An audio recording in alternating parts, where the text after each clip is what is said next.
Beginning కదా, so ఇయ్యరా మరి ఎందుకు నాకు పంచాయతీ అంతా మనకి యాక్టింగ్లు అవి ఇవని ఎందుకు చెప్పు. మంచిగా ఏదైనా ఉద్యోగం చేసుకోక చదువుకున్నావుగా మంచినే. ఎంత దాకా చదివినావు? ఎంబీఏ. ఎంబీఏ చేసినావా? మరి గంట చదువుకొని ఇంకా సినిమాలకి ఎందుకు పోయినావు బిడ్డ నువ్వు?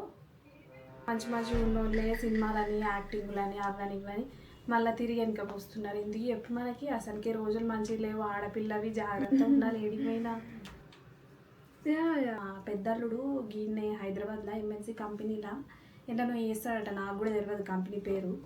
మరి అలా దాంట్లో ఏమన్నా జాబులు గిట్ల ఏమన్నా ఉన్నాయో అడిగి చెప్పమంటావా? పర్లేదు ఆంటీ, ఇట్స్ ఓకే.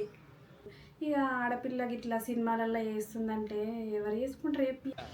ఆడపిల్లలు అసలుకే బయట మంచిగా లేరు నాన్న పిల్లలు. మా పింకీ చూడు మంచిగా చదువైపోగానే జాబ్ చేసింది.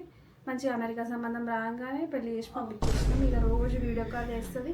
అగో నాన్న స్నో పడుతుంది అని రోజు వాళ్ళ నాన్నకు ఫోన్ చేసి చూపిస్తుంది. అట్లా మంచిగా సెటిల్ అయిపోయింది. అట్లా కావాలి. మరి సినిమాలు అంటేనే ఎవరైనా ప్రేమించినవా? అలాంటిదేం లేదాంటీ. ప్రేమిస్తే ప్రేమించినాం కానీ బిడ్డ మంచిగా డబ్బులు ఉన్నోడికి ఇట్లా చూసి ప్రేమించు.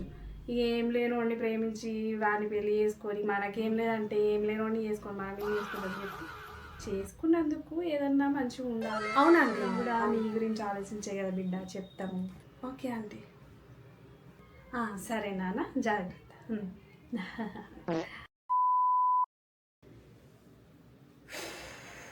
మమ్మీ ఇంకొకసారి ఆ ఫంక్షన్ ఈ ఫంక్షన్ అని నన్ను కానీ తీసుకెళ్ళాం అనుకో, అసలు నిన్ను అనడం కాదు ఇంకోసారి వస్తే నాకు చెప్పు తీసుకుని నేను కొట్టుకుంటా.